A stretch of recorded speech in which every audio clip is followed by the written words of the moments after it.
Back on the Ed Show, there are 71 days left until Election Day in Wisconsin. Governor Scott Walker needs to do some damage control, as I see it, on his fundraising reputation. There could be trouble on the horizon. Newly released court documents show Governor Walker solicited donations for conservative group Wisconsin Club for Growth during the 2011-2012 recall elections. Allegations surrounding the governor's office are growing more serious, and the record shows. One of the groups that donated money to Wisconsin Club for Growth was an iron mining company, which contributed $700,000. The company later won approval from Walker to streamline regulations for a massive iron ore mine in one of the most environmentally sensitive regions of northern Wisconsin. Wisconsin election laws prohibit officials from coordinating campaign activities with outside political groups. Scott Walker denies any wrongdoing. The documents were released as part of a legal wrangling over a John Doe investigation into alleged fundraising abuses during the recall elections of 2011 and 2012. But there is more information out this day. The Journal Sentinel is reporting Scott Walker illegally coordinated with two national groups on political advertising in a way that went further than what was previously known.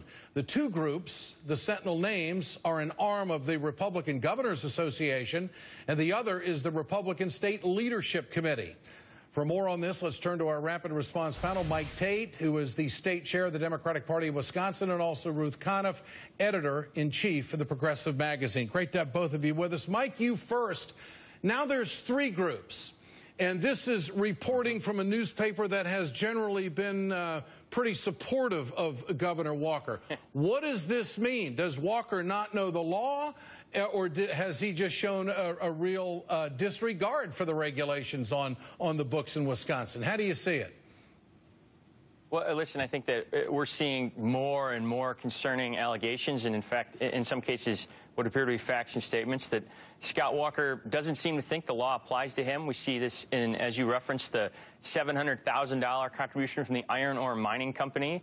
And then they give that money, and Scott Walker apparently gives them what they want. It's a pretty clear case of pay-to-play activity. As anyone who's been around in Wisconsin the last 2 years knows, that this mine was very contentious. There was a bipartisan plan to put in environmental safeguards to have this mine operate, and Scott Walker just sort of rammed through this mine's agenda. And one has to think that the $700,000 that Walker got from them was part of the reason why. Well, Ruth, this now appears to be standard operating procedure for the governor of Wisconsin, with multiple groups involved here. What do you make of it?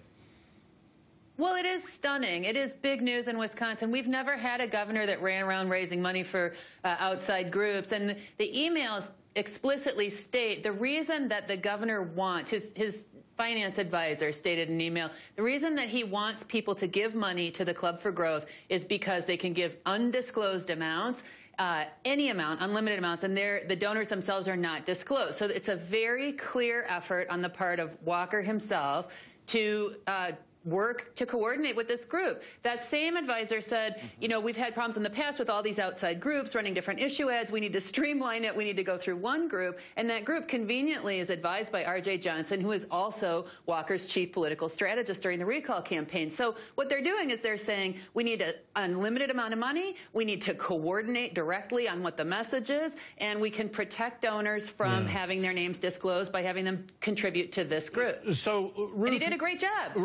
He raised a lot of money for them. Ruth, what is the legal path here if you've got the Republicans running the state?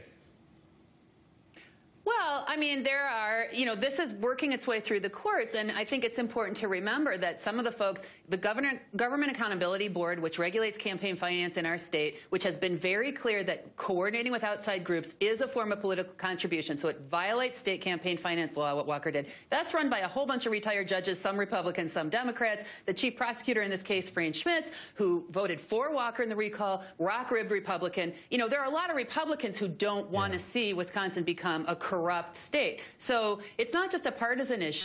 This is a court case the Club for Growth is trying to shut down, saying it's a partisan witch hunt. It has no merit. I think these revelations today show that there's a whole lot that Wisconsinites of every political persuasion should be concerned about. So I guess the Journal Sentinel now is part of this political witch hunt then, if that's what their defense is. Mike, you're the chair of the state party. Where's your opening here for your gubernatorial candidate, Mary Burke? Well, I think the opening is more of a continuation of the same story, that instead of focusing on what Scott Walker said he would when he ran for governor, which was creating 250,000 new jobs, we've seen him, use this incredibly divisive strategy, go after workers' rights. Obviously had this horrible, all this division here in Wisconsin. And I think we're really seeing all the stuff Ruth talked about, this pay-to-play activity that, Scott Walker is simply not the right person to lead Wisconsin. He's not delivering for Wisconsin families. With all this going on, the polling is still very even. Why is that? Well, listen, I think that Wisconsin is a very divided state, but the fact that Mary Burke, who's been outspent 4 or 5 to 1 in this campaign so far, is polling even or even 1 point ahead of Scott Walker, I think means that the tide is turning, that people are realizing that Scott Walker's not on their side, that not only is he not creating the jobs he promised, not only are people's lives not getting better, but that there's this major potential corruption issue that, serious laws may have been broken, and this guy doesn't seem to think the rules that apply to everyone else apply to him. And hey, as you mentioned, Ed, 71 days to the election. The best thing we can do to get rid of all this stuff is to vote for Mary Burke in 71 days here in Wisconsin. So, Ruth, are there not very many independent voters in Wisconsin?